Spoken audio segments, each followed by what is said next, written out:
Welcome to Office Hours. Today I want to talk about autobiographical providence. And it starts from the assumption that God is in control of our lives to a greater or lesser extent.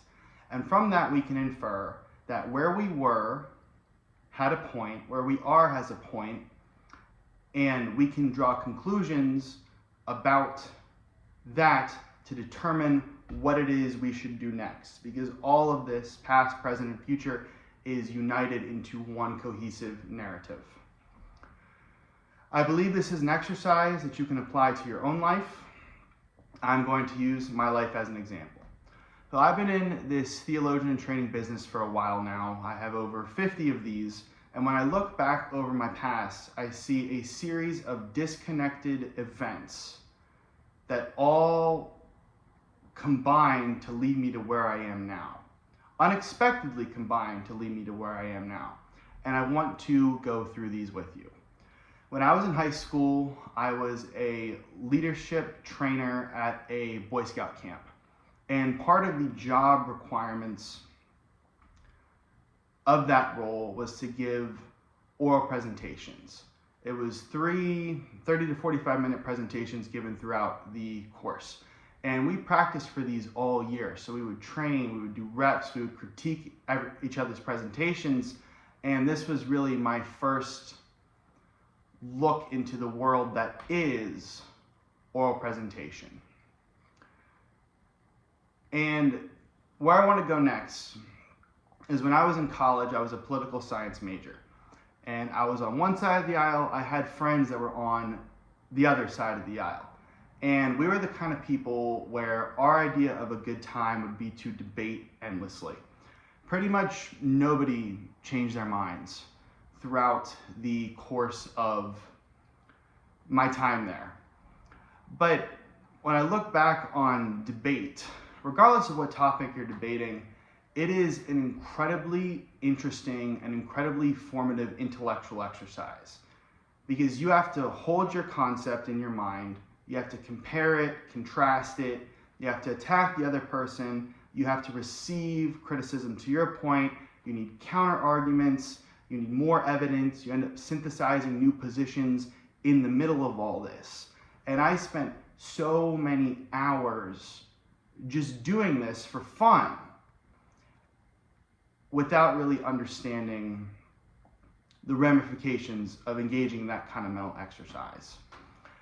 And then later on in college, I had a stand-up comedy phase. I was in a stand-up class. We had to perform every 2 weeks.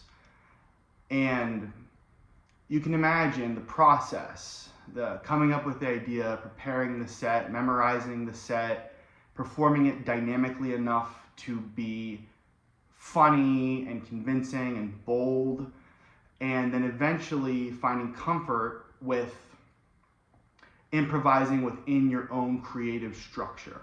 Beyond the laughs, beyond the humor, beyond the subject matter, the arts of oral presentation that you're forming gets significantly developed through this exercise. And then after I got out of college, I did improv. This was long-form comedic, groups of 4 on stage, and I've spoken about this in my theology jams. But that truly is where you get those reps talking about nonsense, but you have to train that exercise. You have to exercise the concept of being able to open your mouth without knowing what you're going to say next. Well, those seem like 4 incredibly disconnected experiences. They happened across many years. There was different motivations. There was different subject matters. But when I sit back and reflect on those activities now, I can see that a lot of what I currently do stems from that background. So with the Boy Scout leadership training, just being able to give a presentation, I had dozens and dozens of reps of the whole process. Everything from the hand motions to knowing what comes next, to confident oral delivery, to not losing your train of thought, etc., etc., etc. In debate, that's been particularly helpful because you got to hold a lot in your mind. You got to think really fast. You got to know what you're saying. You got to know your subject matter. And for the jams in particular, you're talking about an idea that is evolving and being written in real time. A lot of that mental agility that you need to be able to improvise presentations like that starts with engaging in that practice of debate, whether you're arguing about different kinds of sandwiches or different political parties or Calvin Arminian. Going through that exercise mentally does so much to bring you forward. And then stand up. The subject matter, usually bad stuff, but the fundamental exercise of coming up with an idea, writing it down, breaking it into parts, adding accents throughout it, and landing on a conclusion is effectively the structure of oral presentation, whether you're telling a funny fraternity story or giving a more serious talk.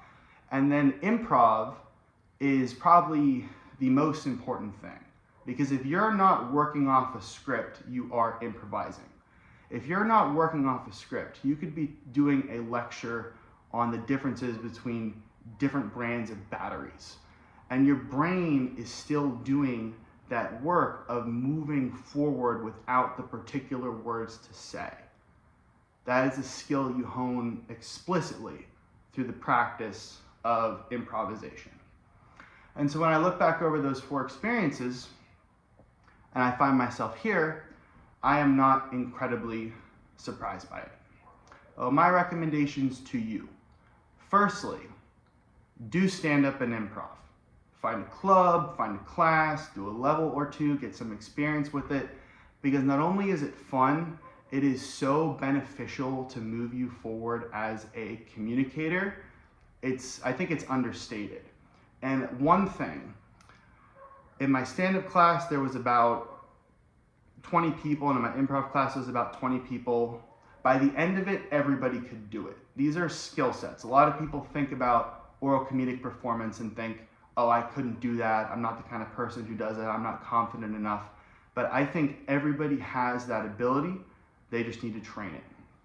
And the second thing I'll leave you with is that this exercise that I've done, this exercise of autobiographical providence, you can do yourself. Whiteboard, piece of paper, conversation, whatever you want to do. If you lay out who you were, what you did, moving throughout different chapters of your life, I think you can find some confidence in whatever it is you decide to do next, and some peace that these narratives are being woven together for our benefit. Thank you, and God bless.